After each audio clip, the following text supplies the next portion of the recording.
Bonjour et bienvenue dans la deuxième saison des podcasts du collectif Voix libérée.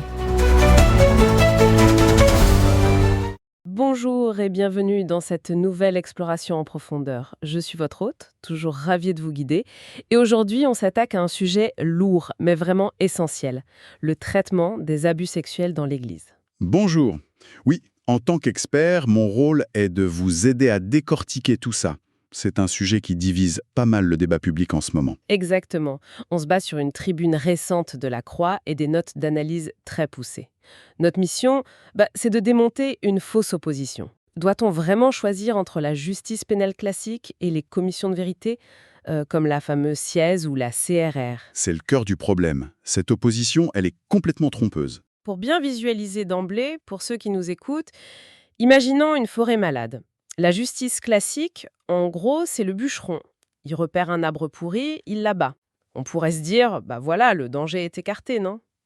Ouais, l'arbre est tombé, c'est vrai.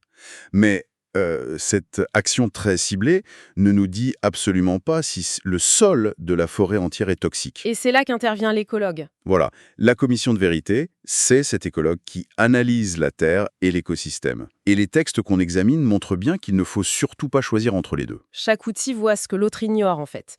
Le tribunal, c'est un peu notre microscope. Il rassemble les preuves, il condamne un individu précis et il indemnise. C'est indispensable, bien sûr. Mais le problème de ce microscope, c'est sa limite structurelle.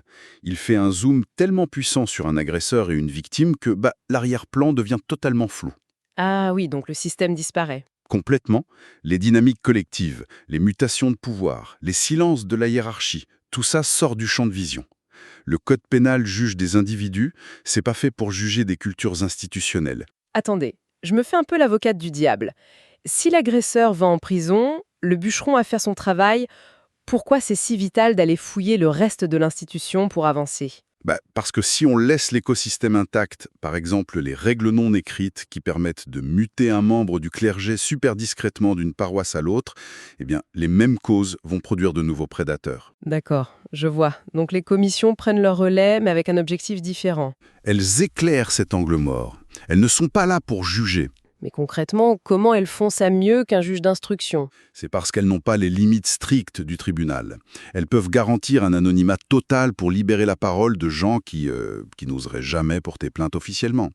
Elles se moquent des délais de prescription pour aller fouiller dans 60 ans d'archives internes. Au lieu d'un interrogatoire tendu, elles offrent une écoute beaucoup plus large. C'est exactement ça. C'est cette méthode qui permet de dégager une vraie vérité globale. Ça prouve que les violences individuelles et la négligence systémique, c'est les deux faces de la même pièce. Ce qui m'amène à une question importante. Est-ce que ça veut dire qu'un acte de violence, dans ce cadre-là, ne peut jamais être juste l'œuvre d'un simple individu déviant? Les documents le soulignent très fermement. Un abus n'est jamais purement isolé. L'acte est toujours rendu possible, ou du moins couvert ensuite, par un environnement favorable. Juger l'individu reste crucial pour la victime, on est d'accord. Mais c'est insuffisant pour comprendre l'ampleur du phénomène. Voilà, il faut les deux approches. Ce sont vraiment deux cadrans essentiels sur un même tableau de bord. Mais multiplier ces démarches, c'est pas épuisant pour les victimes? Elles vivent déjà un parcours du combattant. Si, et la coordination, c'est justement l'enjeu majeur pointé par les notes d'analyse. Il faut à tout prix éviter la fatigue ou la confusion pour les victimes. Le juge ne remplace pas la commission et inversement. Mais la clé de voûte pour que ça marche vraiment, c'est l'indépendance. C'est là que ça se complique. Oui, l'indépendance d'un magistrat, elle est garantie par l'État. Mais une commission de vérité, surtout si elle enquête sur l'institution qui l'a mandatée ou qui la finance, c'est beaucoup plus fragile. Comment on évite les manipulations? C'est le nerf de la guerre. Si la moindre suspicion de subordination, la confiance est morte instantanément. Pour que ça marche, l'indépendance matérielle, financière et décisionnelle doit être totale dès le premier jour. Sinon, c'est juste de la communication de crise. En résumé, de ce qu'on retient de ces sources, la justice condamne les actes et la vérité explique le terreau qui les a fait naître. L'une sans l'autre laisse un goût d'inachevé. Et il faut garder les victimes au centre de ce double processus sans jamais les obliger à choisir l'un au détriment de l'autre.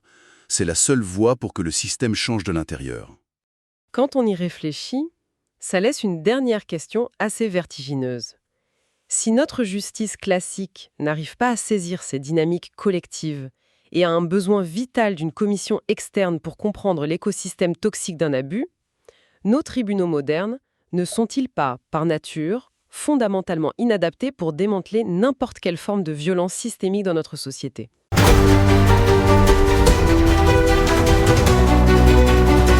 Merci d'avoir écouté cet épisode. Ce podcast est produit et réalisé par le collectif Voix libérée. Pour nous écrire, témoigner ou partager, envoyez un mail à pecantores37@gmail.com. Parce que nos voix comptent, parce que le silence n'est plus une option, parce que la mémoire exige justice et vérité. À la semaine prochaine.